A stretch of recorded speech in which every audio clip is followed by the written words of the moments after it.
They say the lantern guides the lost, but here it... The first infected tiger shredded through its enclosure fence at 6:47 a.m., and I knew immediately that sedation wouldn't be enough this time. Blood mixed with something darker dripped from its jaws, and the way it moved, jerky, purposeful, wrong, told me everything I needed to know about what the news reports had been dancing around for the past week. I'm Dr. Marcus Webb, head veterinarian at Cascade Heights Zoo, and the morning the world ended, I had exactly 43 animals under my direct care, a fully stocked surgical facility, and about 90 minutes before the infection would spread beyond any hope of containment. The radio crackled with panic from downtown. 12 miles of chaos between me and the city proper. My assistant Kyle burst into the prep room where I'd been organizing morning medications, his scrubs already spattered with something I didn't want to identify. "The wolves are next," he gasped, hands shaking as he grabbed the keys to the pharmaceutical lockup. I saw one of them biting at the fence, and its eyes. Marcus, its eyes looked exactly like that thing they showed on the emergency broadcast. I'd spent 15 years treating everything from pregnant elephants to sick penguins, but nothing in veterinary school prepares you for the decision to systematically euthanize your entire zoo before the animals become weapons. The tiger, Sasha, a 12-year-old Siberian we'd raised from a cub with a damaged paw, snarled at the viewing window of the quarantine wing. Foam bubbled from her mouth, pinkish and viscous, and the wound on her flank where she'd been bitten by something had already turned a necrotic gray that spread as I watched. The infection radiated outward from the bite site like ink bleeding through paper, visible even through her striped fur. "Get the ketamine," I told Kyle, forcing my voice steady. "The heavy-duty tranq darts first, then we do this humanely before she suffers more." The protocol I designed that morning would haunt me through everything that followed.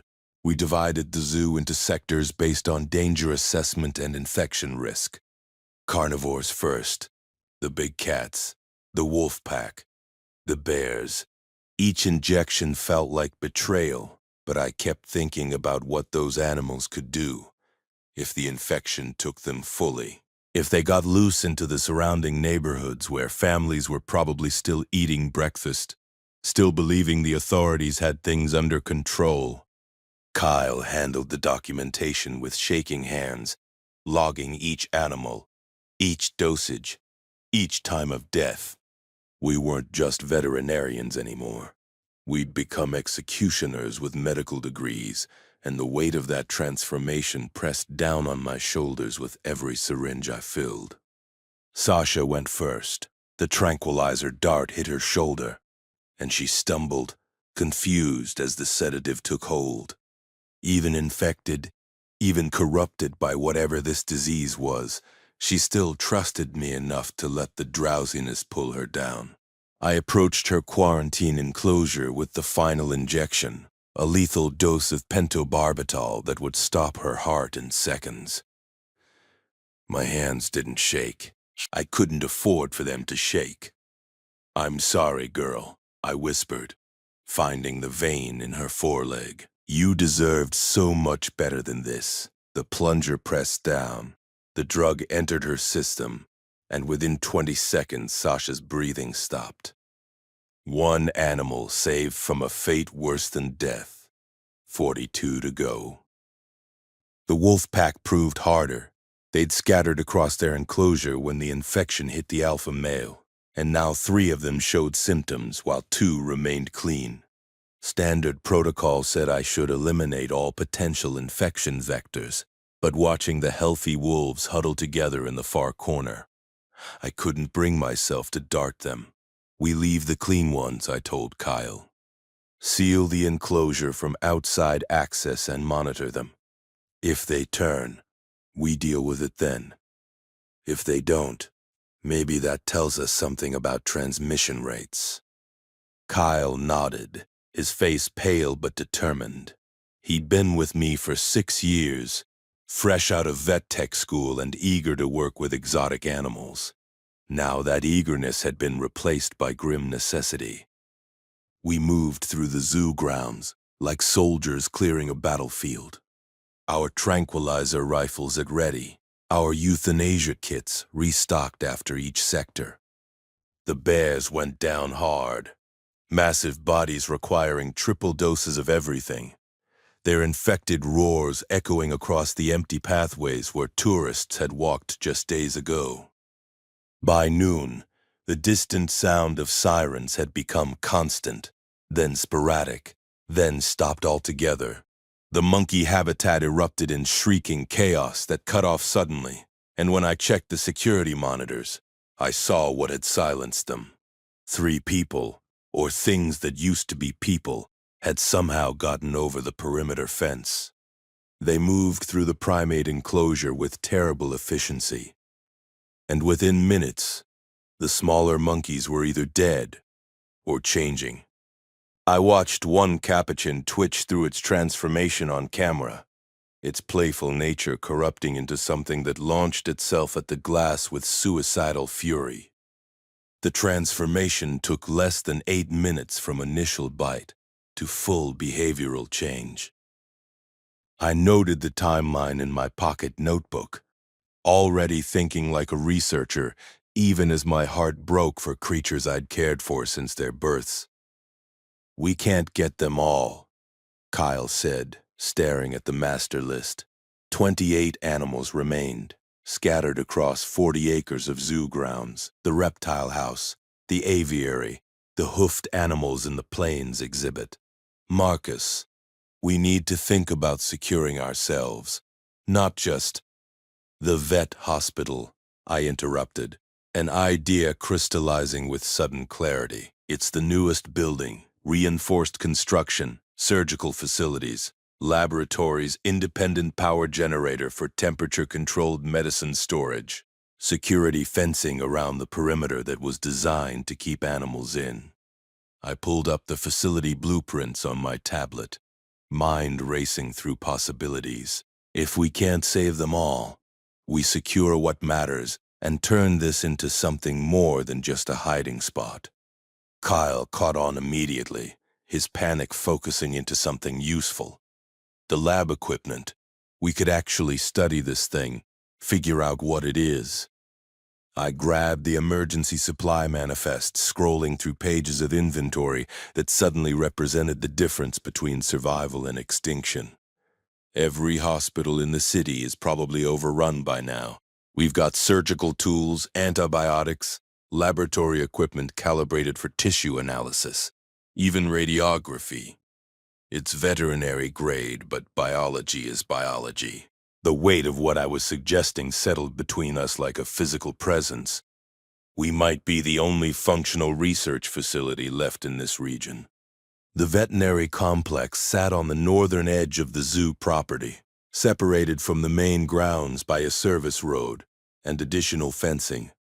3 buildings connected by covered walkways, the main surgical center, with 2 operating theaters, the laboratory wing with pathology equipment and storage for biological samples, and the recovery ward where we'd kept animals post-procedure. The entire complex covered maybe 2 acres, surrounded by 8-foot chain-link fencing topped with outward angled barriers originally designed to prevent climbing predators from escaping. Now those barriers would keep other things out, or at least slow them down long enough for us to respond. If you've ever had to choose between running for safety and staying to do something that might matter, you'll understand the knot in my chest. Like and subscribe, because what we built in that zoo hospital became something I never imagined possible.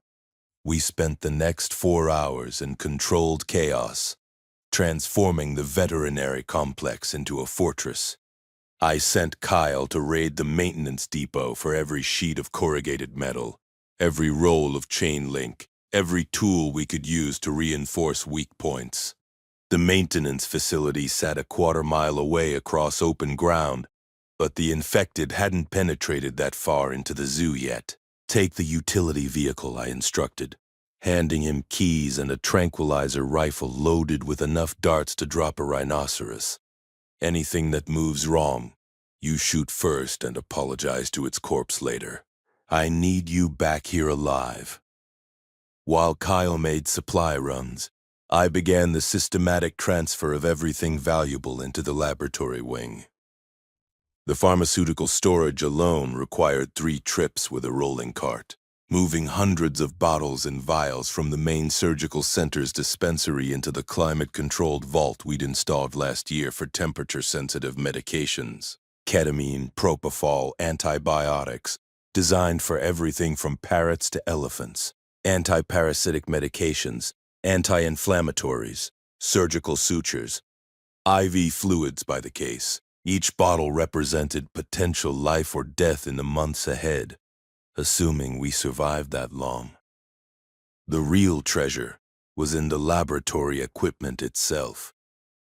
We had microscopy stations capable of cellular-level analysis, centrifuges for separating blood components, refrigeration units for specimen storage, even a basic DNA analysis setup we'd used for conservation breeding programs. The zoo had spared no expense when building this facility 5 years ago, determined to have state-of-the-art capabilities for their exotic animal collection. Now that investment might serve a purpose nobody had imagined. Kyle returned with the utility vehicle loaded beyond safe capacity. Sheets of corrugated metal panels strapped to the roof, coils of additional chain-link fence in the cargo bed, welding equipment, power tools, and enough miscellaneous hardware to fortify a small compound. "Saw infected at the front gates," he reported, his face flushed from exertion and adrenaline. "Maybe 20 of them, just standing there like they're waiting for something. Not trying to climb or break through, just waiting." That behavioral observation went into my mental catalog of things that didn't make sense. The infected showed aggression when prey was visible, but patience when it wasn't. Some rudimentary cognitive function remained intact, enough to understand barriers even if they couldn't strategize around them. I filed that information away for later analysis and focused on the immediate task of making our compound secure. The welding torch came out as afternoon stretched toward evening.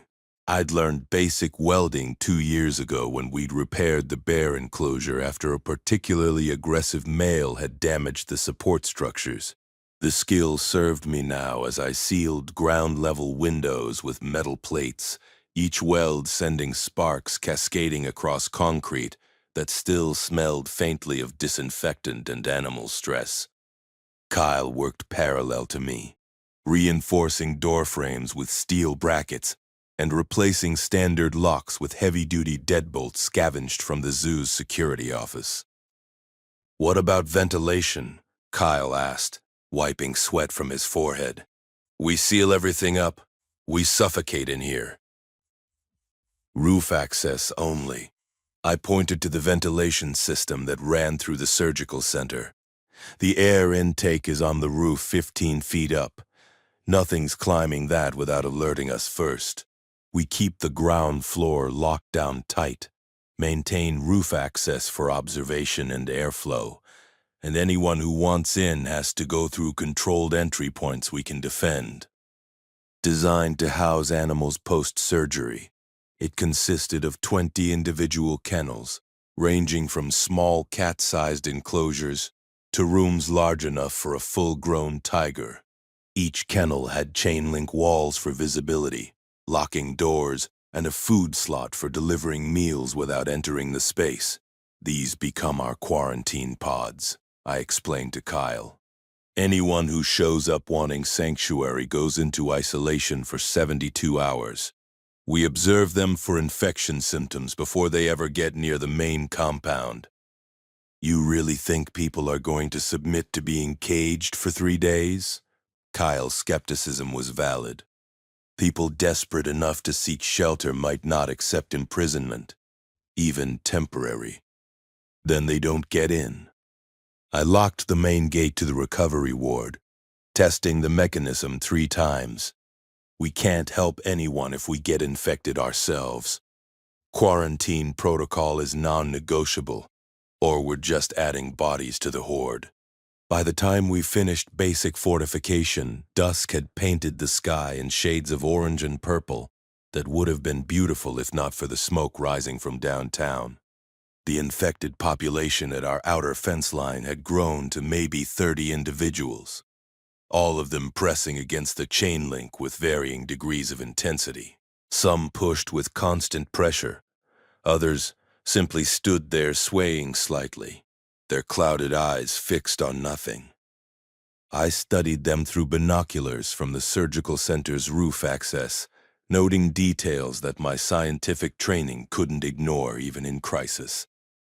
The infection caused visible physical changes beyond behavioral corruption. Skin took on a grayish pallor as blood flow decreased, veins darkening to black tracery beneath the surface. Eyes lost focus and color, pupils dilating to the point where iris detail disappeared into darkness. Motor control degraded to stumbling efficiency. They could move, could grab, could bite, but fine motor skills were gone. One infected wore a business suit torn across the shoulder, and I watched him try repeatedly to open the fence gate, his fingers scrabbling uselessly at the latch mechanism he no longer had the cognitive function to operate. "They're getting stupider," Kyle observed, joining me on the roof. "The ones from this morning seemed more coordinated. These look like they're barely staying upright." Progressive neural degradation, I theorized, making notes on my tablet while light remained. The infection preserves enough brain function to maintain aggression and basic movement, but higher functions decay quickly. That might mean older infected are less dangerous than fresh ones. Slower, less coordinated, easier to avoid. Or it means the fresh ones are the real threat, because they're still fast and strong. Kyle's counterpoint was equally valid. We simply didn't have enough data yet, didn't understand the infection's full timeline or progression patterns. The first refugees appeared at our gates just after full darkness fell. A man named Derek, maybe 40, with his teenage son Liam. Both of them were exhausted, filthy, and terrified, but neither showed signs of infection. Derek's shoulder was bloody where something had grabbed him, but when I examined the wound through binoculars, I could see it was superficial, torn fabric and scraped skin, not the deep tissue damage of a bite. "Please," Derek shouted through the fence, his voice cracking with desperation. "We saw your lights. Everyone else is either dead or changed. My son needs safety. Please." I studied them for a long moment, weighing compassion against security, the doctor in me against the survivalist I was becoming.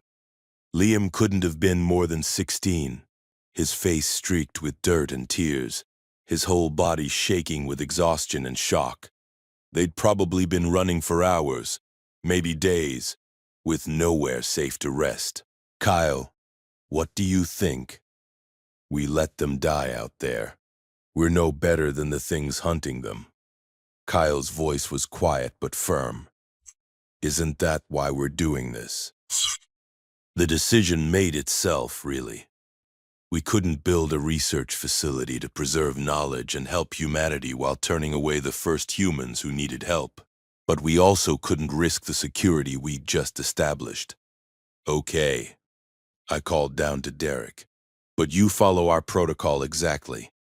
Separate kennels where we can observe you for infection symptoms. You get food, water, medical attention if needed, but you don't come into the main compound until we're certain you're clean. Deal?" Derek looked at the infected shambling around the perimeter, then at his son, then back at me. "Deal. Whatever you need. Just please get us inside before more of those things show up." The quarantine protocol we developed that night became our standard procedure for the next 8 months. Kyle covered me with his tranquilizer rifle while I opened the outer gate just wide enough for Derek and Liam to slip through, then sealed it again before any infected could follow. We walked them past the fence line where dead infected from our earlier culling operations lay in various states of decay, through the secured area where Kyle had reinforced the chain link with additional panels, and into the recovery ward where individual kennels waited. "This is dehumanizing," Derek said, staring at the chain link enclosure that would be his home for the next 3 days. "You're putting us in cages like animals. Because I don't know if you're infected yet. The alternative is I lock you out there with them, and your son becomes an orphan or a monster within the hour. Your choice." Liam went into the adjacent space, close enough to see and talk to his father, but separated by steel mesh walls. I provided them both with military-style cots, scavenged from the zoo's first aid stations, bottled water, and MREs from the emergency supplies every public facility was required to maintain. Not comfortable, but survivable. "Every 8 hours I'll check on you," I explained through the chain link. "Temperature check, visual examination for symptoms, questions about how you're feeling. Any signs of infection, any changes in your condition, you tell me immediately." "Understood." Both of them nodded. Liam had stopped crying but still looked shell-shocked, his eyes distant with whatever horrors he'd witnessed. Derek just looked grateful to be anywhere with walls and locks between his son and the infected world outside. That first night, Kyle and I took turns on watch, 2-hour shifts where one of us monitored the security cameras and walked the perimeter while the other rested in the surgical center's break room. We'd converted the break room into basic living quarters with sleeping bags, portable camping stoves, and supplies raided from the zoo's gift shop and cafeteria. Not luxurious, but we'd been through worse during overnight emergency surgeries with critical patients. I took the first watch, unable to sleep anyway. The security monitors showed infected continuing to gather at our outer fence line, their numbers growing as night deepened. They came from all directions, shambling out of the darkness like moths drawn to our generator-powered lights. By midnight, I counted 57 distinct individuals pressed against various points of our perimeter. None of them tried to climb or break through, but the pressure was constant, unrelenting, a physical reminder that the world had ended while we hid in our veterinary fortress. The laboratory called to me during that quiet watch. I couldn't help it. The scientist in me needed to understand what I'd seen, needed to examine the infection at a level beyond surface observation. Sasha's body lay in the cold storage unit where we kept deceased animals for necropsy. I'd placed her there myself earlier, wrapped in plastic sheeting but otherwise intact. Now I retrieved tissue samples from the bite site where her infection had originated, carefully extracting small portions of necrotic flesh, infected muscle tissue, and neural matter from her brainstem. The microscope revealed a nightmare at the cellular level. Whatever this pathogen was, virus, bacteria, prion, or something entirely new, it attacked neural tissue with devastating efficiency, while somehow keeping basic motor function intact. Infected cells showed crystalline structures I'd never seen in any veterinary pathology textbook, geometric patterns that looked almost artificial in their precision. The crystals grew from the cell nuclei outward, spreading through cytoplasm and cell membranes like frost across glass. Yet somehow the cells remained functional enough to fire electrical impulses, to maintain the bare minimum of neural activity necessary for movement and aggression. I photographed everything using the laboratory's digital microscopy system, saving images to multiple backup drives and uploading them to cloud storage that probably nobody would ever access, but might survive if any portion of the internet infrastructure remained functional. Each image got detailed notation in my research log, a leather-bound journal I'd been using to track zoo animal medical records, now repurposed for documenting the end of the world at a microscopic level. The infection spread through neural pathways, following nerve tissue from the initial bite site throughout the body. That explained the rapid behavioral changes. Once the pathogen reached the brain, it corrupted cognitive function within minutes. But it also preserved the autonomic nervous system functions that kept infected bodies moving, kept hearts pumping just enough blood to maintain basic mobility. The infected weren't alive in any meaningful sense, but they weren't quite dead either. They existed in some horrible in-between state where their bodies functioned without consciousness, without anything that made them human. Kyle found me at the microscope 3 hours into my watch, my notebook filled with sketches and observations. "You should be resting," he said, though his tone carried understanding rather than criticism. "We don't know what tomorrow brings." "Tomorrow brings more of the same," I replied, not looking up from the cellular sample I was examining. "More infected, more survivors, more impossible decisions about who lives and who gets left outside. But maybe if I understand how this thing works, how it spreads, how it kills, maybe that knowledge matters eventually. Or maybe you're just doing what you know how to do because everything else is too overwhelming to process." Kyle pulled up a stool beside me. "That's why I keep organizing the medication inventory even though we both know we have enough antibiotics to last years. It's familiar. It's controllable. It's not watching people eat each other in the parking lot." He wasn't wrong. The research gave me purpose beyond mere survival, gave me a framework for processing trauma through scientific detachment. Every sample I examined, every observation I recorded, I could pretend I was still Dr. Marcus Webb, veterinary researcher, rather than Marcus Webb, scared animal doctor hiding in a zoo while civilization collapsed around him. Day 2 of Derek and Liam's quarantine passed without incident. Their temperatures remained normal. No excessive salivation. Pupils responsive to light. Motor control intact. I conducted examinations every 8 hours as promised, asking detailed questions about symptoms while maintaining professional distance. Derek had worked in construction before the outbreak, and Liam was a high school sophomore with interests in electronics and renewable energy. Normal people with normal lives, now refugees in a veterinary kennel, while I decided if they were safe enough to be human. The compound's population doubled on day 3, when Pike arrived with 6 other survivors. Pike introduced himself as former private security, though something about the way he carried himself suggested military background he wasn't advertising.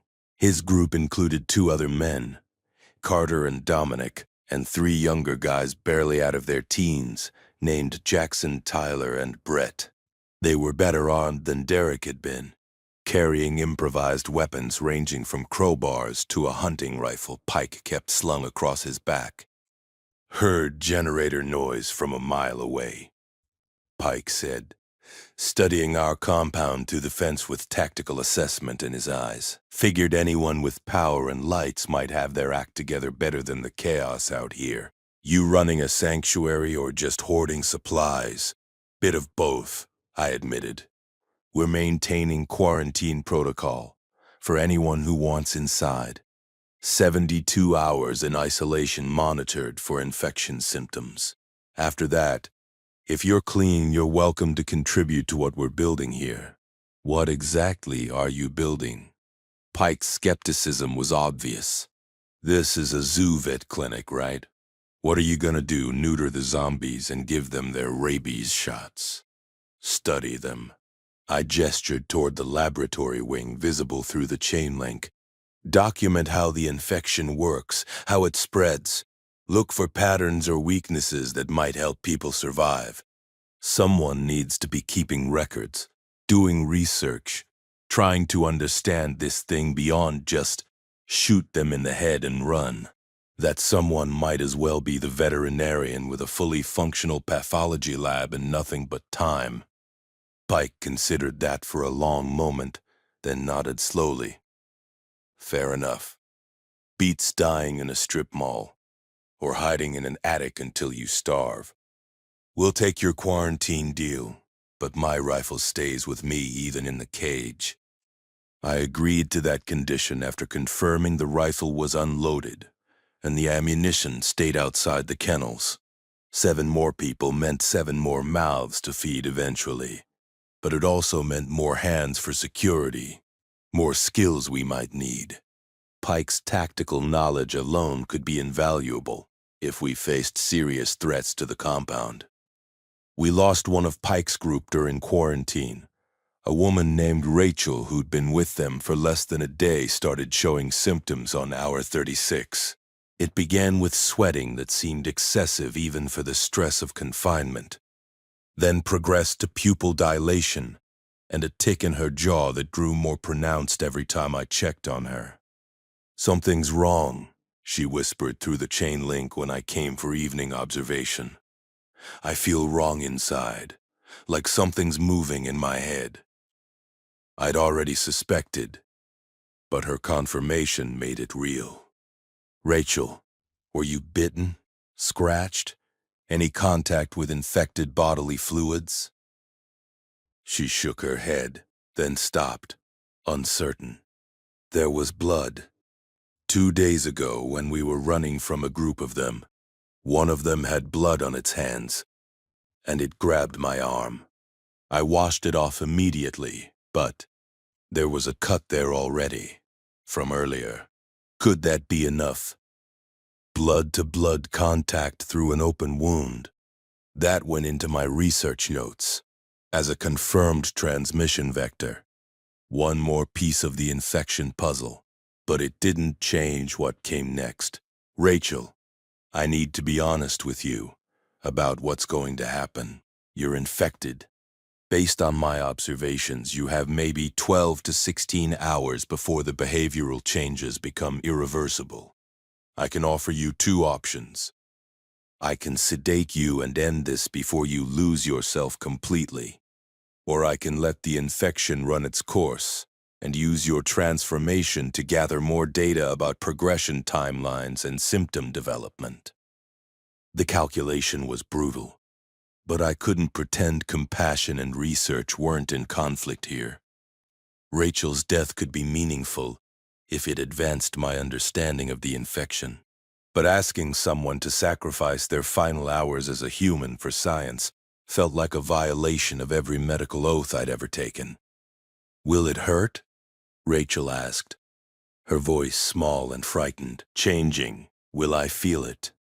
"I don't know," I admitted. "I don't think anyone who's completed the change has retained enough cognitive function to tell us. The neural degradation suggests you'll lose conscious awareness relatively early in the process, but I can't promise that." Rachel was quiet for a long time, staring at her hands like they belonged to a stranger. Finally, she spoke, her voice steadier than I expected. "Do your research, watch me change, take your notes, figure out how this thing works. But when I'm gone, when I'm not me anymore, you end it. Don't let me become one of those things shambling around outside. Promise me that." I promised. What else could I do? Over the next 14 hours, I documented Rachel's transformation with clinical precision that barely masked the horror of what I was witnessing. The infection followed a predictable progression once symptoms manifested. Hour 1, excessive sweating and pupil dilation. Hour 3, muscle tremors and deteriorating fine motor control. Hour 6, aggressive behavior emerging, Verbal communication becoming difficult. Hour 9, complete loss of higher cognitive function. Subject responding only to stimuli and showing attack behavior toward any nearby movement. Hour 12, full transformation complete. Subject indistinguishable from other infected individuals. I administered the euthanasia injection at hour 14. After Rachel had spent 2 hours throwing herself against the kennel walls with the mindless fury that characterized the fully infected. She felt no pain by then. The person she'd been was already gone, consumed by the infection that had rewritten her neural pathways into something that barely qualified as alive. The injection stopped her heart in 20 seconds, and I collected tissue samples for analysis before her body cooled completely. Pike watched the whole process through the observation window, his face unreadable. When I emerged from the quarantine ward, he spoke quietly. "That how you're planning to handle anyone who turns in here? Clinical examination followed by a lethal injection? You have a better suggestion." I was exhausted, emotionally hollowed out by watching someone die by degrees. "I'm not letting infected individuals run loose in the compound." Rachel agreed to help advance research that might save lives eventually. Her death had meaning beyond just adding another body to the pile outside. "Didn't say you were wrong." Pike's expression softened slightly. "Just making sure I understand the rules. Someone gets infected. They get put down. That's the deal we're all accepting by staying here."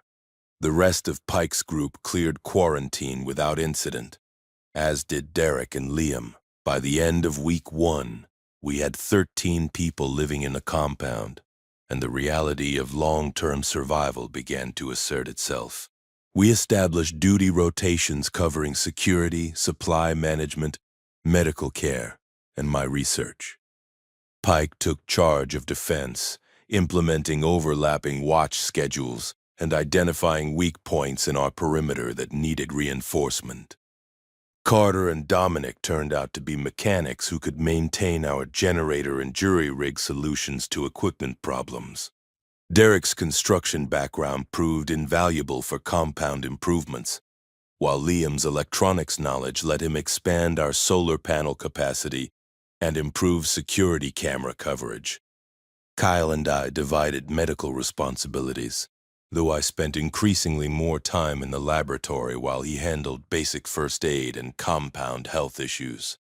The research consumed me, puzzle pieces of the infection slowly assembling into a picture I didn't want to see, but couldn't look away from. Every tissue sample, every behavioral observation, every documented timeline went into my leather journal and digital backups, building a comprehensive database of information that might outlive everyone in the compound. The infected themselves provided regular opportunities for observation. They gathered at our fence line in fluctuating numbers, sometimes just a dozen shambling past, sometimes 50 or more pressing against the chain link with persistent determination. I documented behavioral patterns across hours and days, noting that infected showed increased activity at dawn and dusk, decreased coordination in extreme heat, and absolutely zero interest in any food source except living prey.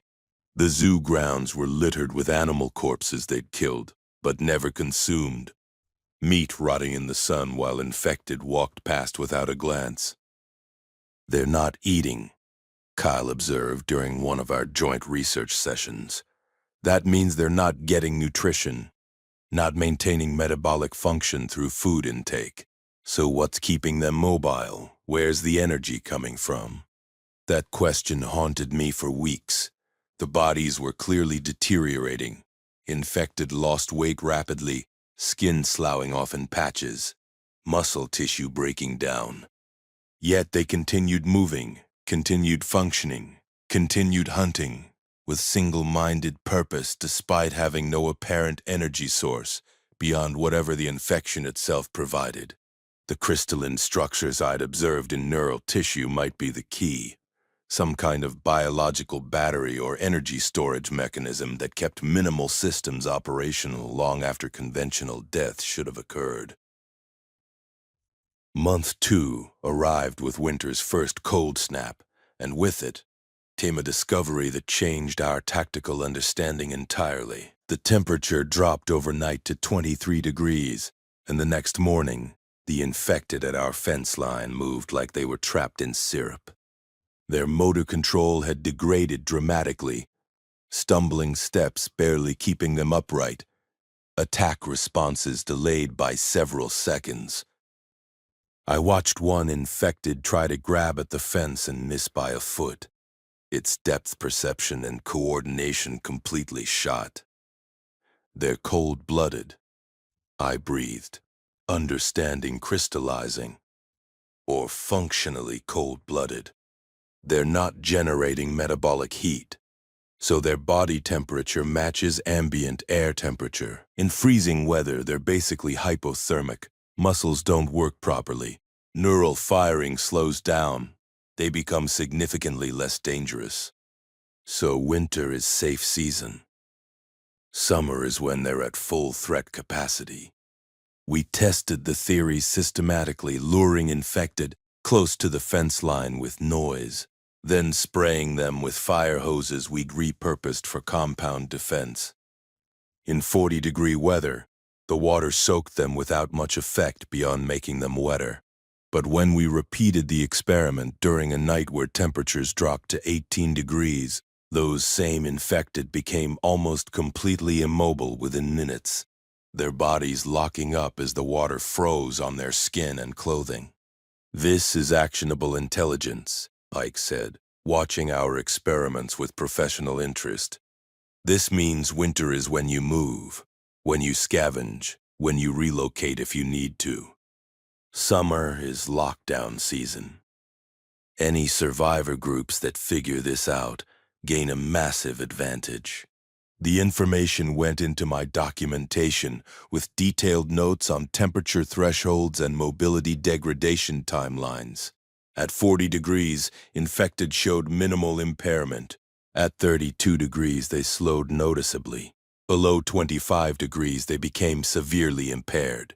Below 15 degrees, they were essentially dormant, barely mobile enough to take stumbling steps. That knowledge could mean the difference between life and death for anyone trying to navigate infected territory. But even as I recorded the tactical implications, the scientist in me fixated on the mechanism. Why did the infection preserve neural function but not metabolic temperature regulation? What purpose did that serve? The pathogen clearly wanted its hosts mobile and aggressive for transmission purposes, but making them vulnerable to cold seemed like a significant evolutionary disadvantage. Unless the infection had originated in a warm climate where temperature vulnerability didn't matter. Or unless there was something about the crystalline neural structures that simply couldn't maintain function in freezing conditions. More questions than answers, but each question pointed toward deeper understanding. I filled page after page of my journal with observations, sketches, theories about pathogen origin and infection mechanisms. The work gave me purpose beyond mere survival, gave me hope that maybe, someday, someone would find these notes and build on them to develop treatments or vaccines, or at least better survival strategies. I know you're wondering if we found anything that could stop the infection. Stay with me and subscribe, because month 3 brought a discovery that changed everything we thought we knew about immunity and transmission. Month 3 began with an incident that should have killed us all, but instead opened a door to understanding I never expected. A supply run went catastrophic when Tyler and Jackson, 2 of Pike's younger crew members, decided to ignore protocol and search an area Pike had specifically marked as too dangerous. They returned to the compound with a truckload of canned goods, medical supplies from a ransacked pharmacy, and Tyler sporting a bite wound on his forearm that he'd wrapped in duct tape and hoped nobody would notice. Pike noticed. Pike noticed everything. "Show me your arm," he ordered Tyler the moment they rolled through the gate. The kid tried to play it off, claimed it was just a scratch from broken glass. But Pike had him pinned against the truck within seconds, ripping away the makeshift bandage to reveal teeth marks that had broken skin deep enough to bleed. "You stupid arrogant," Pike caught himself, fury giving way to cold calculation. "Marcus, we've got a problem." I examined the wound under the surgical lights, my stomach sinking as I confirmed what we both already knew. Clean bite pattern, human teeth, tissue damage consistent with every other infection vector I'd documented. The wound was maybe 6 hours old based on clotting patterns and inflammation. Tyler sat on the examination table trying not to cry, his face pale with terror. "It grabbed me when I went into the pharmacy basement," he whispered. "I fought it off, killed it with my crowbar, thought maybe the bite wasn't deep enough to matter. I'm sorry. I'm so sorry. I didn't want to die." The ethical calculation hit me like a physical blow. Tyler was 19 years old, barely an adult, and I held his death sentence in my hands based on statistical probability from my research. Every other person I'd observed who'd been bitten had turned within 12 to 16 hours. Rachel had made it 14 before losing herself completely. Standard protocol said I should quarantine Tyler immediately, document his transformation for research purposes, then euthanize him before he could threaten the compound. But standing there looking at a terrified kid who'd made a stupid mistake, I found myself questioning every assumption I'd built about this infection. "Kyle, prep quarantine Kennel 7, I said, my mind racing through possibilities. "Pike, I need you to gather everyone in the compound for a meeting. We've got decisions to make, and everyone deserves input on this." 20 minutes later, 13 people crowded into the surgical center's main room while Tyler sat locked in quarantine, visible through the observation window. I laid out the situation with clinical honesty. Tyler has been bitten. Based on every case I've documented so far, he will turn within 12 to 16 hours. Our standard protocol is humane euthanasia before transformation completes, both to spare the individual and protect the group. However, I'm proposing we deviate from protocol in this case, for research purposes. "You want to experiment on him?" Jackson's voice cracked with anger. "He's my friend, and you want to use him as a lab rat." I corrected. Emphasis on might. The infection attacks neural tissue and spreads through the bloodstream. If I can slow or stop that spread, maybe interrupt the progression before it reaches critical brain structures, there's a theoretical chance of survival. But I've never attempted this, have no data suggesting it will work, and the process itself could be agonizing if I'm wrong. Tyler spoke from his kennel, his voice surprisingly steady. "What would you do?" Specifically, I pulled up my research notes on the tablet, displaying cellular images of the infection's progression.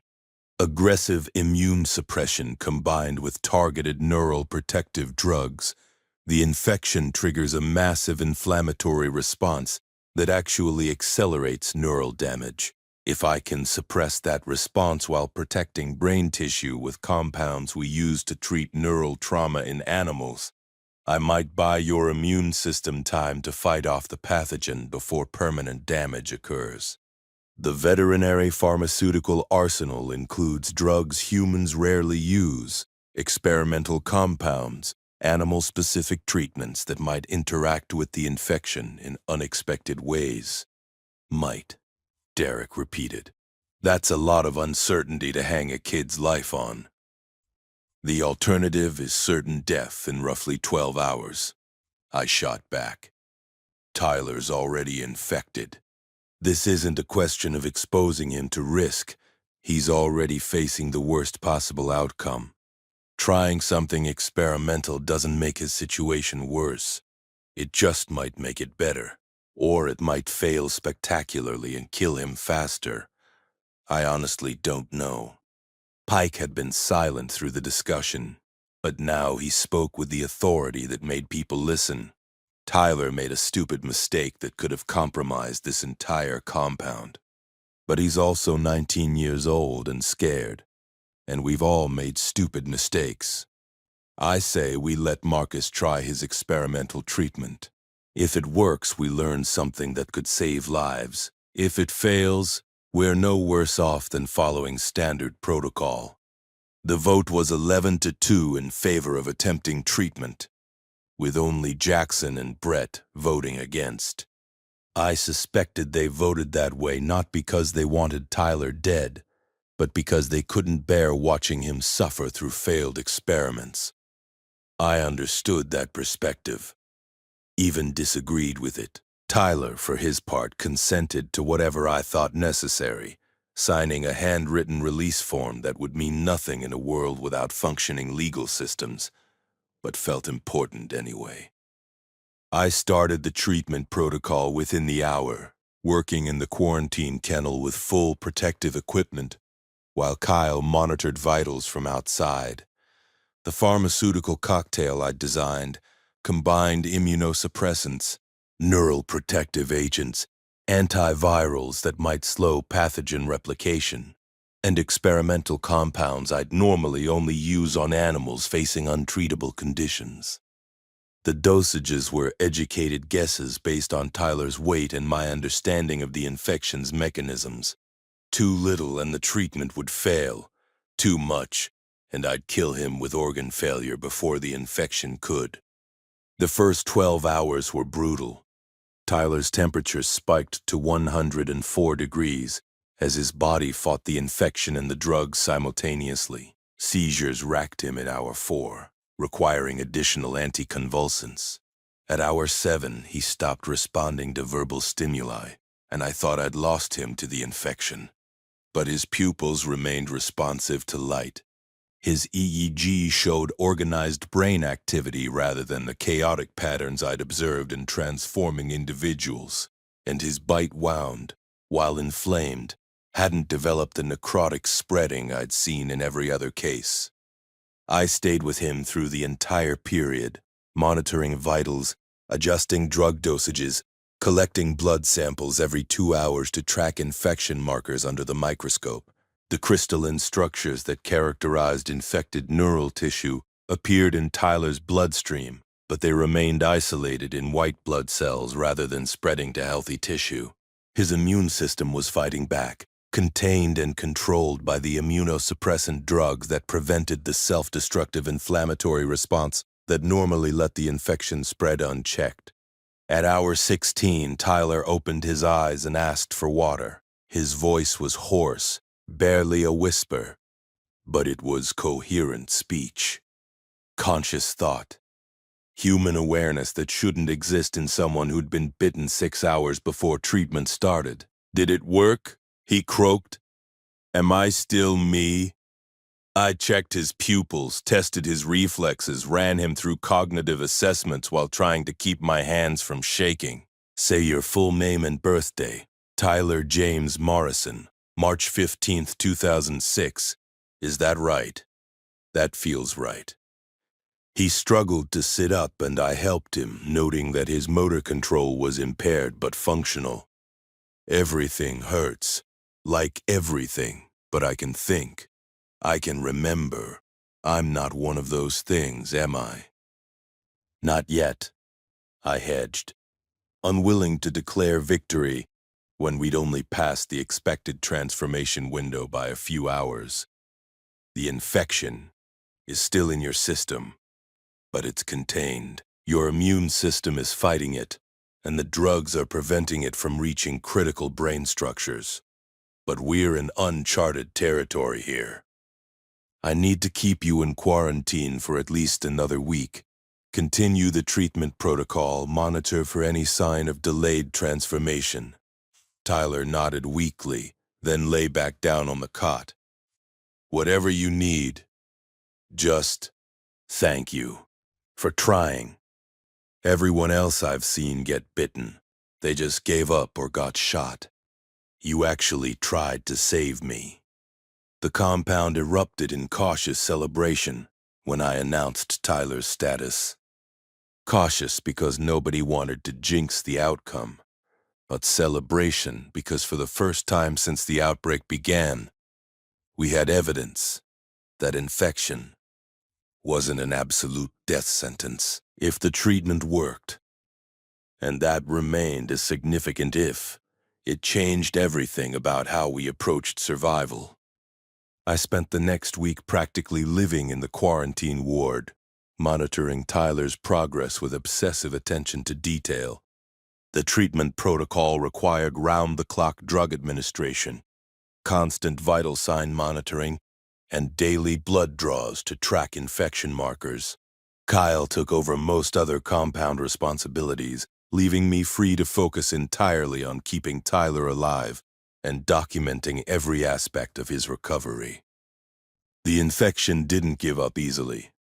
Multiple times over that week, Tyler's condition deteriorated. Fever spikes that required aggressive cooling measures. Periods of confusion that made me think the neural damage was progressing after all. Muscle tremors that resembled early transformation symptoms. Each setback required protocol adjustments, additional medications, desperate improvisations with veterinary drugs, never intended for human use. But each time, Tyler pulled through. His immune system, supported by the pharmaceutical cocktail I'd designed, kept fighting. The crystalline structures in his bloodstream gradually decreased, rather than proliferating. Neural function not only stabilized, but improved as brain inflammation resolved. Day 8, post-bite, I cleared Tyler from quarantine. He emerged weak, 30 pounds lighter than when he'd entered, but unmistakably alive and human. The compound gathered to witness his return, and I saw hope in their faces for the first time since the outbreak began. Hope that maybe we weren't just waiting to die here. Hope that maybe the research I'd been conducting actually mattered. Hope that we'd found a weapon against the infection beyond just avoiding bites and shooting the infected. Speech, Pike called out, grinning. The miracle patient should say a few words. Tyler, never comfortable with attention, managed a weak smile. I'm alive because Marcus refused to accept that being bitten was an automatic death sentence, because he had the skills and equipment and crazy veterinary drugs to try something nobody else would have thought of. This compound isn't just a hiding place. It's where we fight back, where we figure out how to survive this instead of just delaying the inevitable. The words were more articulate than I'd expected from someone who'd spent the last week fighting for his life, but they resonated with everyone present. We weren't just survivors anymore. We were researchers, experimenters, people actively working to understand and combat the infection. That shift in identity mattered more than I'd realized. It gave us purpose beyond mere existence, gave us reasons to keep going when despair would have been easier. But Tyler's successful treatment also created new problems I hadn't anticipated. Word spread through whatever survivor network still functioned in the region. And within 2 weeks, we had people showing up at our gates, specifically seeking the cure they'd heard we'd developed.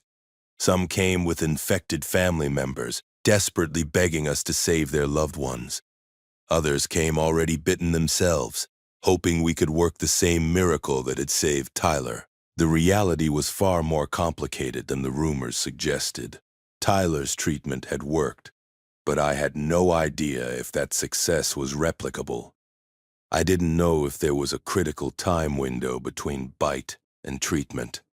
I didn't know if individual immune system variations would affect outcomes.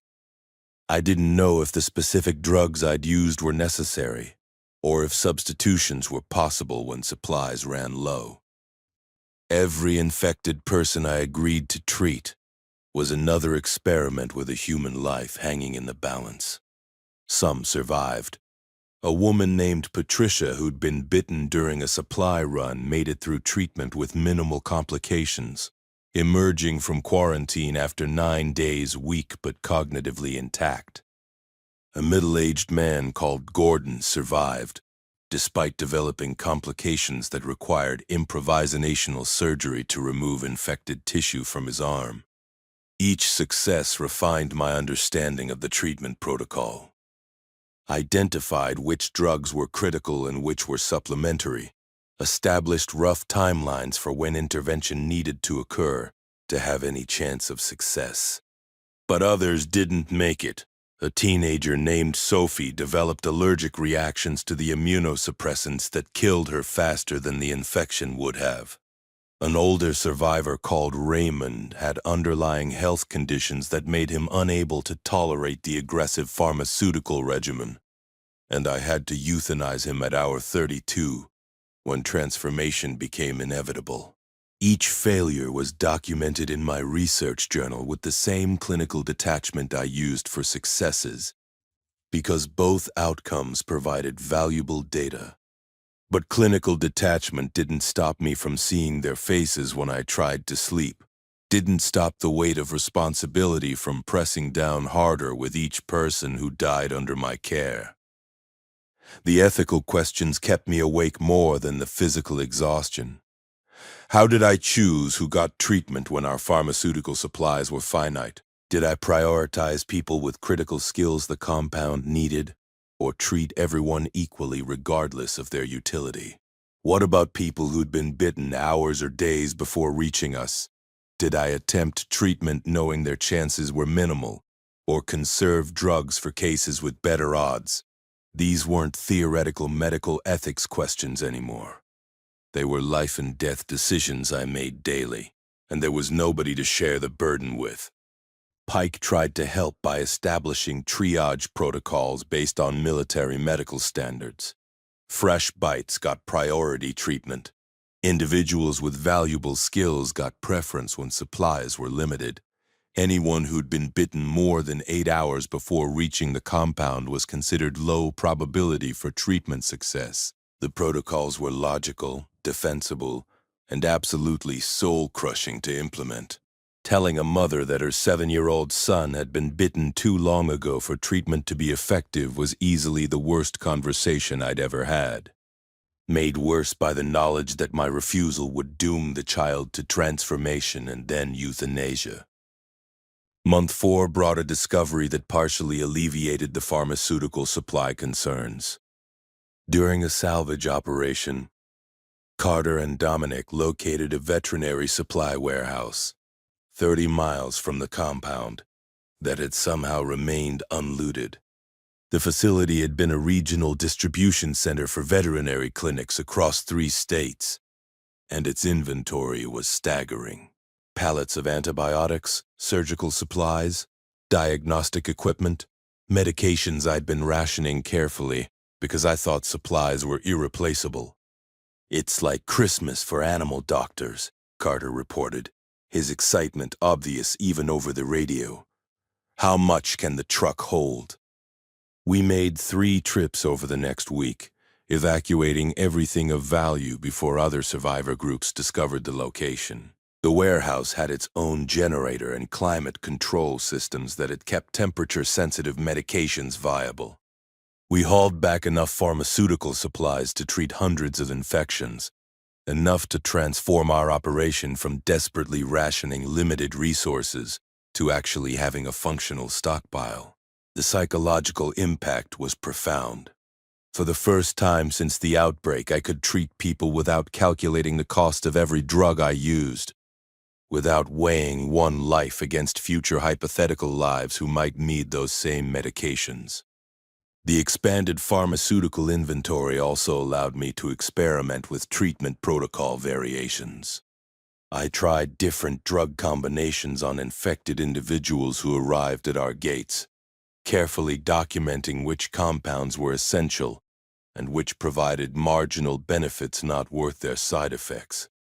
The core treatment remained immunosuppression, combined with neuroprotection, but I identified several supplementary drugs that improved outcomes significantly. Antivirals designed for feline leukemia showed unexpected effectiveness at slowing pathogen replication. Anti-inflammatory medications developed for arthritic horses reduced the neural swelling that often caused seizures during treatment. Even something as simple as high-dose vitamin supplementation seemed to improve immune response and recovery times. Each refinement to the protocol increased survival rates. Tyler's treatment had succeeded roughly by luck and educated guessing. By month 5, I'd pushed survival rates to approximately 60% for infected individuals who received treatment within 4 hours of being bitten. That percentage dropped dramatically for longer delays. 40% survival at 6 hours, 20% at 8 hours, essentially zero beyond 12 hours. But even a 60% survival rate represented a fundamental shift in how we approached infection. Being bitten was no longer an automatic death sentence. It was a medical emergency with uncertain but possible positive outcomes. The compound's population had grown to 37 individuals by month 6, a diverse collection of survivors who'd heard about our research facility and sought us out deliberately. We had doctors, engineers, former military, teenagers, a retired professor of microbiology who brought knowledge that complemented my veterinary training perfectly. Professor Alan Chen had been trapped in his university laboratory when the outbreak occurred, and he'd conducted his own research on the infection before being forced to evacuate when the campus was overrun. "Have you isolated the pathogen for genetic analysis?" Alan asked during his first tour of my laboratory, his eyes lighting up at the equipment I'd assembled. "Determined if it's viral, bacterial, prion-based, or something entirely novel." I pulled up my research files, months of observations and analysis that I'd compiled alone. Shows characteristics of viral replication but with bacterial-like structural components. The crystalline formations in infected neural tissue don't match anything in existing pathology databases. I've been calling it a hybrid pathogen because nothing else makes sense. Alan studied my microscopy images with the intensity of someone seeing a puzzle piece click into place. "This is extraordinary work, Marcus. You've documented progression patterns, transmission vectors, environmental vulnerabilities, all with veterinary equipment and no formal training in human epidemiology. Imagine what we could accomplish combining your data with proper genetic analysis." Over the next month, Alan and I effectively took over the laboratory, conducting experiments that pushed far beyond my original observations. We isolated the pathogen from infected tissue samples and attempted genetic sequencing with equipment I'd honestly never expected to use. The results were disturbing. The infection's genetic code showed evidence of artificial modification, sequences that looked designed rather than evolved, genetic markers that suggested laboratory origin rather than natural emergence. "Someone made this," Alan said quietly, staring at the sequencing results displayed across multiple monitors. "This isn't a natural pathogen that jumped species or mutated from existing diseases. This is engineered, weaponized. Someone deliberately created an infection that destroys higher cognitive function while preserving aggression and motor control. The question is who and why." That revelation changed the entire context of our research. We weren't just studying a natural disaster like a pandemic. We were studying the aftermath of biological warfare, an intentional attempt to destroy human civilization through targeted neural corruption. The implications were staggering and ultimately irrelevant to our immediate survival. but they raised questions about whether whoever had created this infection might also have created countermeasures. Vaccines, cures, treatments more sophisticated than my improvisational pharmaceutical combinations. If there's a cure, it's probably sitting in whatever military or corporate laboratory created this nightmare, Pike observed when we shared our findings with the compound leadership. Which means it might as well not exist, because that laboratory is either overrun with infected or locked down so tight we'd never get near it. Or, Alan countered, whoever created this kept backup documentation at secondary facilities. Research notes, treatment protocols, vaccine formulations. Scientists are paranoid about data loss. They build redundancy into everything. If we could locate one of those backup sites. The idea was simultaneously hopeful and absurd. We were 37 people hiding in a zoo veterinary complex, and Alan was proposing we go hunting for top-secret research facilities that might contain cure information for a bioweapon that had ended civilization. But absurdity had become our baseline reality. Why not add impossible missions to the mix? Pike took the suggestion seriously enough to begin intelligence-gathering operations. Our compound had become something of a hub for survivor networks in the region, and people who stopped by for supplies or medical treatment brought information from across the surrounding territories. Through careful questioning and piecing together fragmentary reports, we identified 3 facilities within 200 miles that seemed like possible research sites, based on their pre-outbreak affiliations with biotech companies and military contracts. We're not equipped for military-style operations deep into infected territory, Pike cautioned, even as he planned potential routes to the identified sites. We'd need vehicles, weapons, trained personnel willing to risk their lives for information that might not exist. This isn't a supply run to a warehouse. This is a full expedition into unknown hostile territory. But we were also sitting on a functional research facility with treatment protocols that could save lives and knowledge about infection vulnerabilities that gave survivors real advantages. Staying hidden behind our fence line was safe but ultimately stagnant. If there was even a small chance of finding cure information or more advanced treatment options, didn't we have an obligation to try? The debate consumed weeks of compound meetings. Some argued we should focus on surviving and maintaining what we'd built, rather than risking everything on speculation about secret laboratories. Others insisted that finding a cure or vaccine was the only path to reclaiming civilization, rather than just extending our survival in a dead world. I found myself in the latter camp, driven by the same impulse that had made me attempt treating Tyler when protocol said I should just euthanize him. We couldn't accept the world as it was. We had to keep pushing, keep trying, keep refusing to give up even when logic said the fight was pointless. Month 7 arrived with the beginning of spring, and with warming temperatures came increased infected activity. The cold weather advantage we'd enjoyed through winter disappeared as ambient temperatures rose above the threshold where infected remained fully mobile. Security became more challenging, supply runs more dangerous, compound defenses more critical. We reinforced fence lines, established overlapping fields of fire, created noise traps that would alert us to perimeter breaches. The compound transformed from research facility to genuine fortress, bristling with improvised defenses, and manned by people who'd learned to shoot straight out of necessity. I continued my research through all of it, documenting everything we learned about infection, treatment, and survival. My leather journal had been joined by 3 additional volumes, each filled with observations, sketches, data tables, and theories.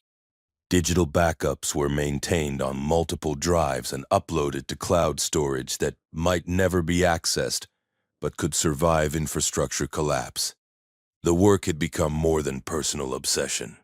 It was my contribution to humanity's survival, The thing I could do that nobody else in the compound could replicate.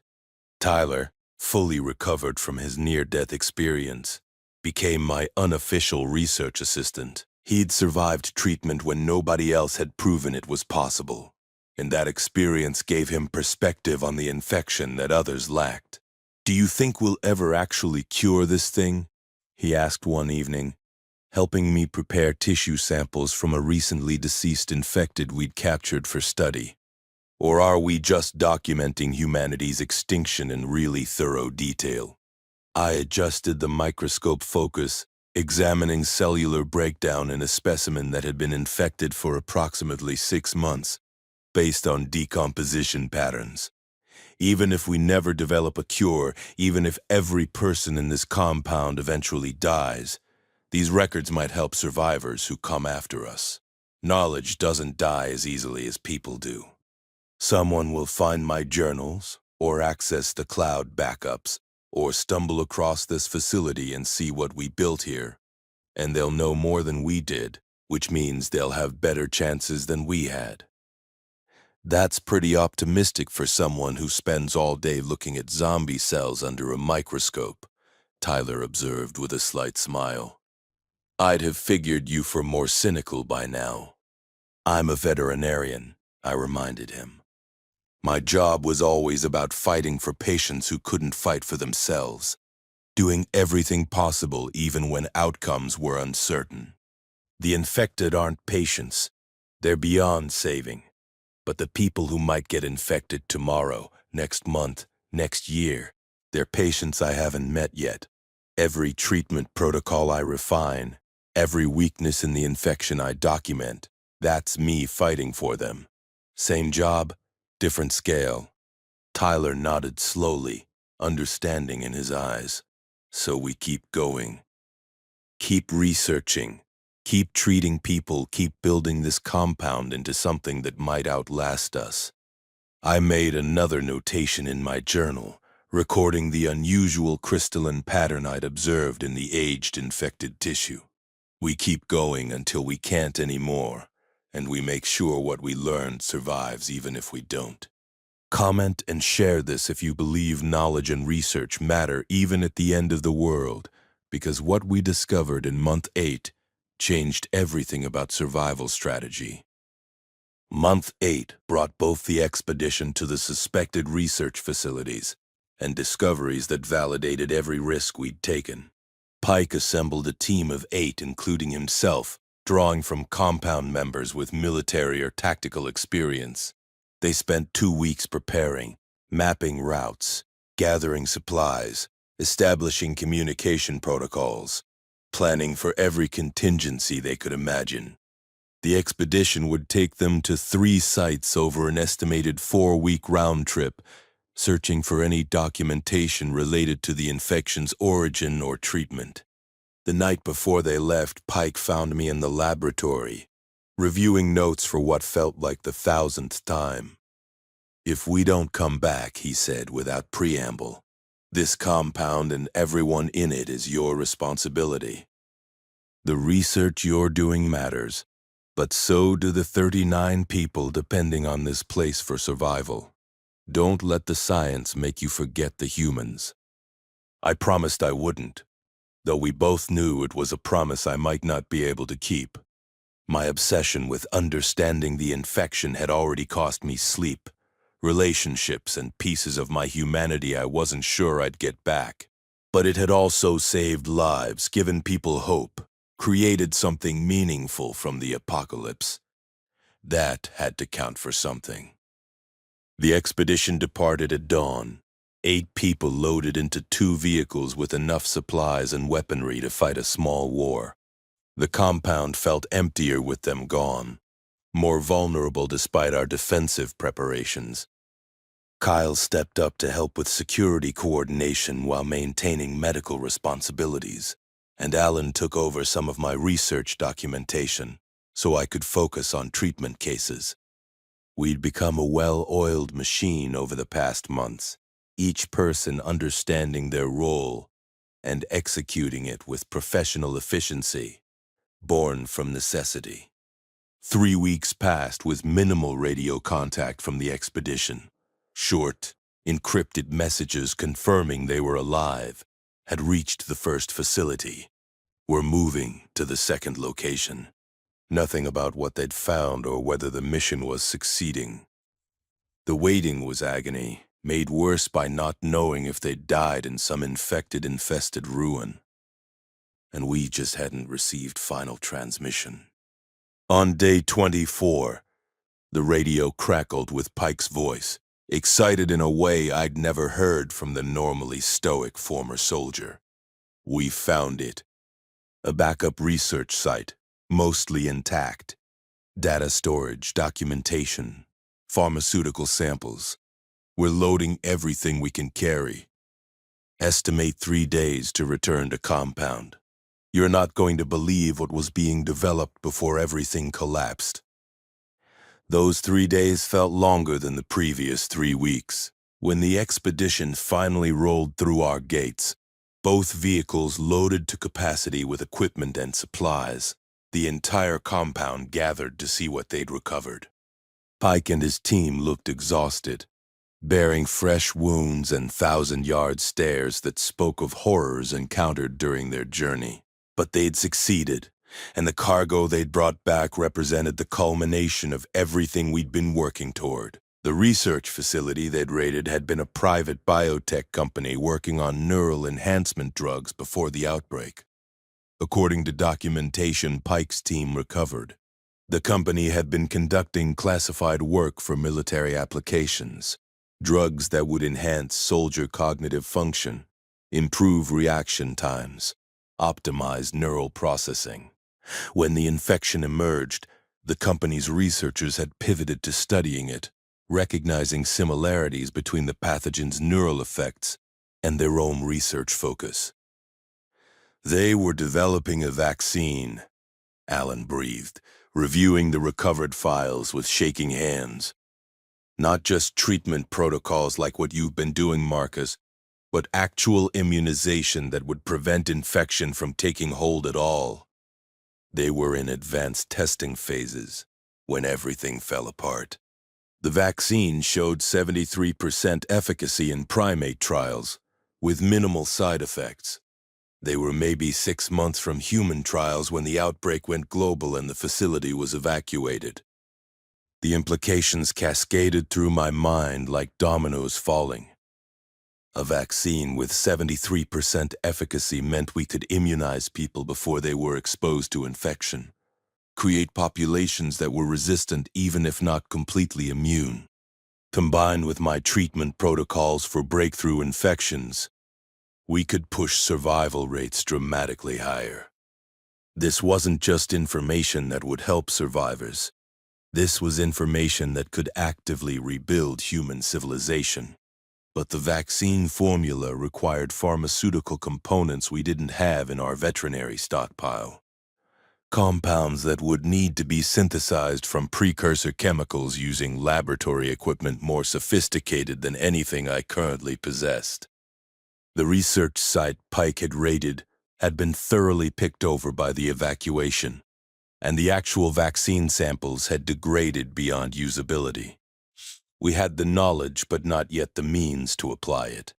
The formula is the hard part, Alan explained, laying out the chemical synthesis requirements. If we can find or create the necessary precursors, the actual vaccine production is relatively straightforward. But we're talking about compounds that were manufactured by pharmaceutical companies with million-dollar equipment. Replicating that with improvised laboratory setups will be challenging at best. Challenging but not impossible, which was becoming our compound's unofficial motto. Over the next month, we transformed the laboratory wing yet again, this time into a pharmaceutical manufacturing facility.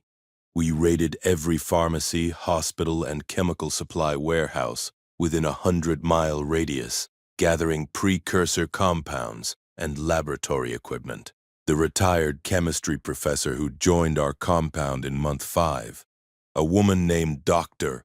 Sarah Hendricks, took charge of the synthesis operations, her academic knowledge of organic chemistry translating into practical applications I'd never have managed alone. The first vaccine batch took 6 weeks to produce, working around the clock in shifts with multiple people handling different stages of synthesis. The result was 60 doses of a compound that theoretically would provide immunity to the infection, though we had no way to test it without deliberately exposing vaccinated individuals to infected. The ethical questions were staggering. How did we verify the vaccine worked without putting people at risk? How many doses did we keep for ourselves versus sharing with other survivor groups? Did we wait for more testing or begin immunization immediately given the constant infection threat everyone faced? We settled on controlled testing with informed volunteers.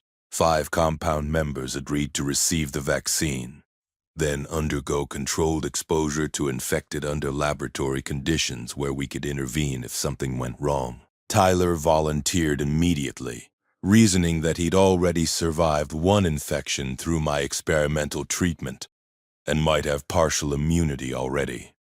The others who volunteered included Pike, a woman named Jennifer who'd lost her entire family to infection, and 2 of the younger survivors who felt they had the least to lose given their age and health. The testing protocol I designed was as ethical as I could make it given the circumstances.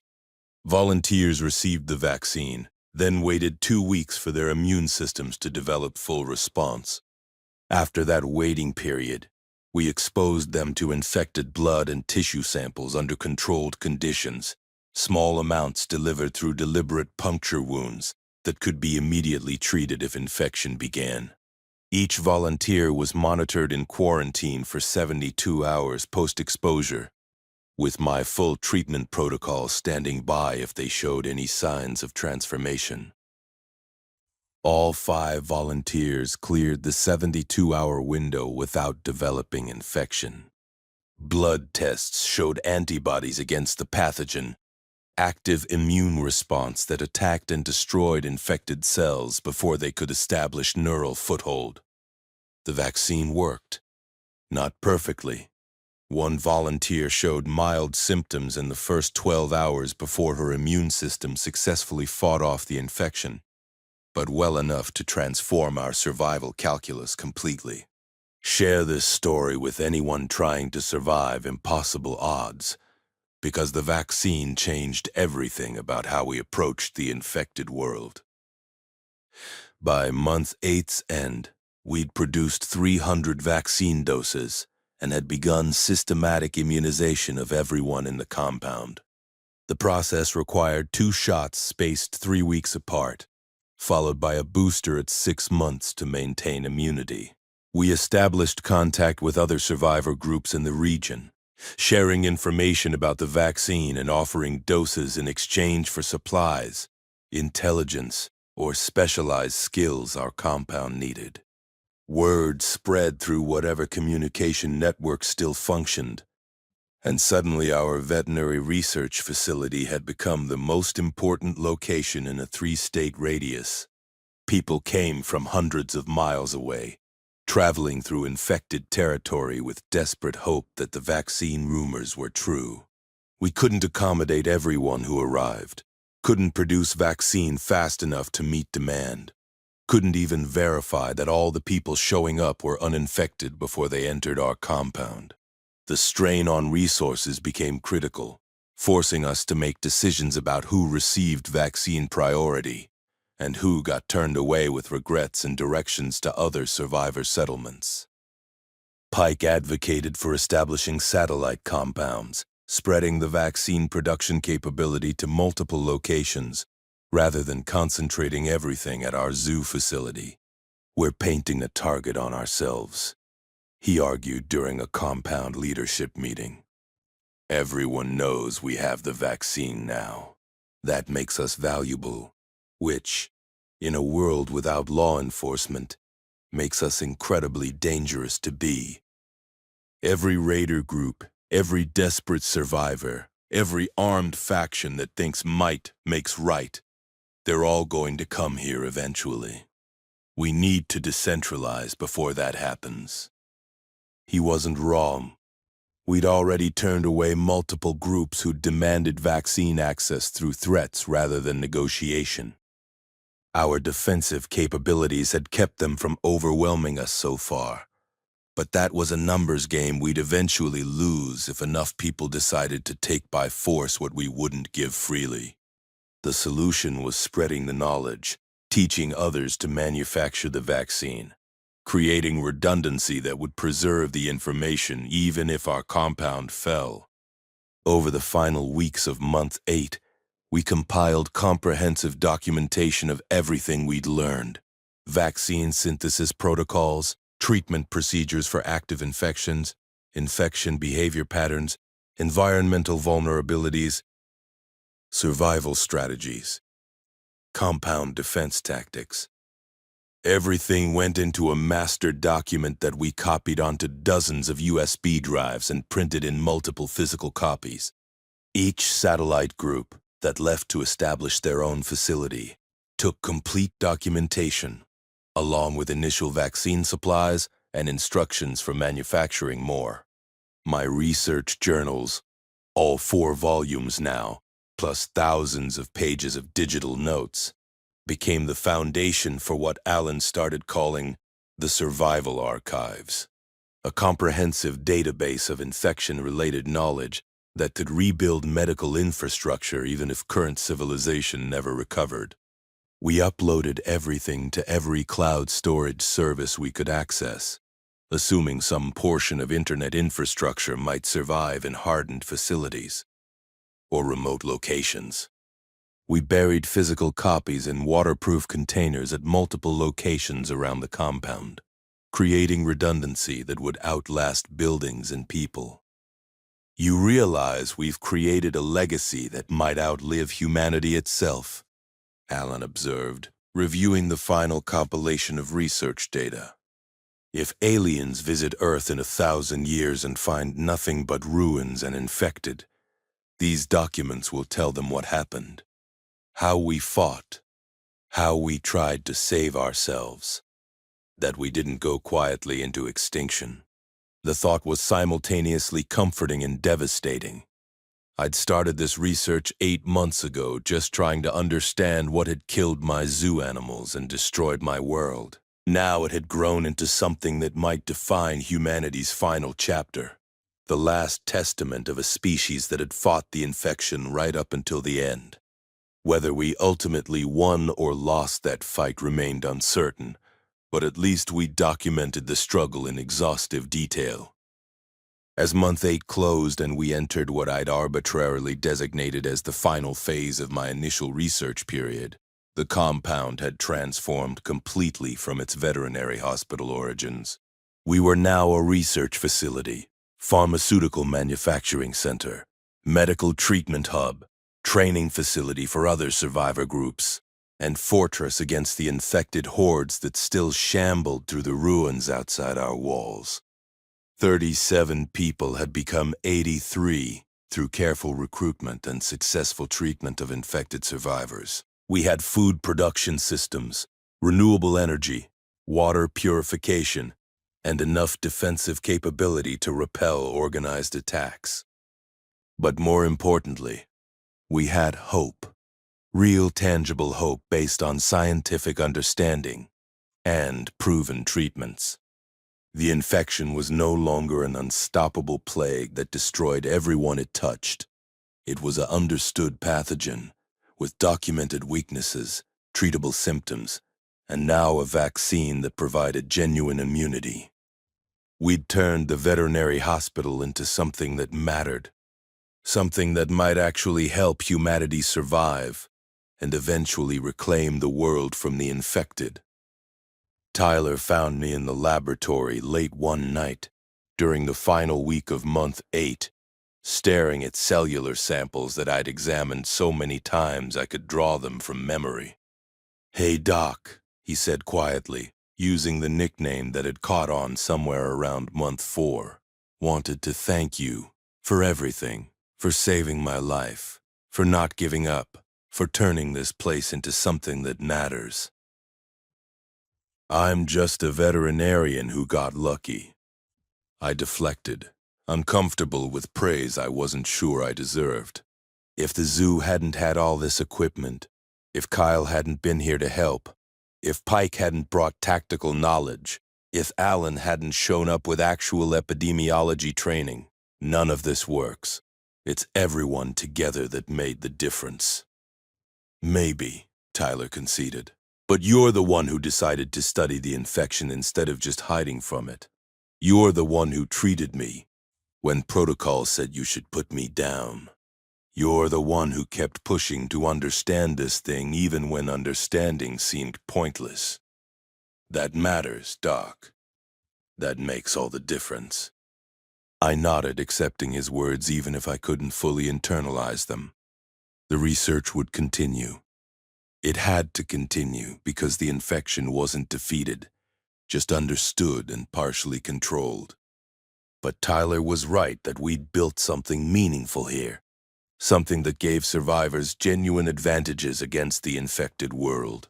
The Zoo Veterinary Hospital had become a lighthouse in the darkness, a place where knowledge was preserved and expanded and shared with anyone willing to fight for humanity's survival.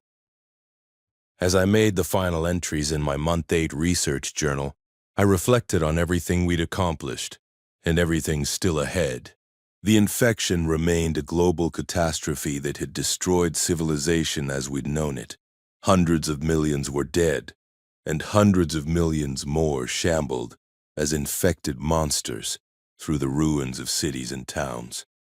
But we'd found ways to fight back, ways to treat infection, ways to prevent it entirely through vaccination. We'd documented the enemy thoroughly enough that future survivors would have advantages we hadn't possessed. We'd created something that might, eventually, contribute to rebuilding human civilization from the ashes. The zombie outbreak had turned me from a zoo veterinarian into a researcher, a doctor and a guardian of knowledge that humanity desperately needed. The journey from that first morning when Sasha shredded through her enclosure fence to now, standing in a functional research facility that produced life-saving vaccines, felt simultaneously like 8 months and 8 lifetimes. I'd lost animals I'd cared for, watched people transform and die, made impossible decisions that cost lives and saved others. The weight of it all pressed down constantly. But so did the knowledge that the work mattered, that we'd fought instead of surrendering, that when everything ended, we'd tried to understand why and how, and what could be done to stop it. If you've made it this far through my story, if you followed the transformation of a zoo hospital into humanity's defensive research facility, then you understand why I'll keep going until I physically can't anymore. The infected are still out there, still dangerous, still threatening everyone who survived. But we're not helpless victims anymore. We're informed, equipped, immunized, and determined. We turned a veterinary complex into a fortress of knowledge, and that knowledge is spreading to survivor groups across the region and beyond. Someone needed to document this plague, needed to study it with scientific rigor rather than just fighting blindly for survival.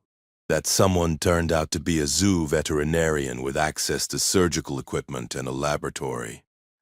A man who decided research mattered even at the end of the world. I don't know if we'll ultimately win against the infection. Don't know if human civilization will ever fully recover from what we've lost. But I know we fought, we documented, we understood, and we shared that understanding with everyone who would listen. The zombie outbreak turned a zoo hospital into a fortified research station, and in the process, it turned me into someone who believes that knowledge and understanding matter, right up until the final moment. That's my legacy, whatever happens next. That's what the research means. We didn't just survive, we comprehended, we adapted, and we gave others the tools to do the same.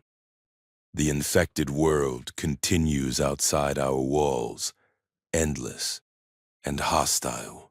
But inside these walls, humanity fights back with science, medicine, and the stubborn refusal to accept extinction. And that, ultimately, is what this story has always been about. Not the infection itself, but how we responded to it. How we turned a catastrophe into an opportunity to demonstrate what humans can accomplish when we refuse to surrender to despair. The zoo hospital stands as proof that even in the darkest timeline, knowledge is power, research matters, and understanding your enemy is the first step toward defeating it.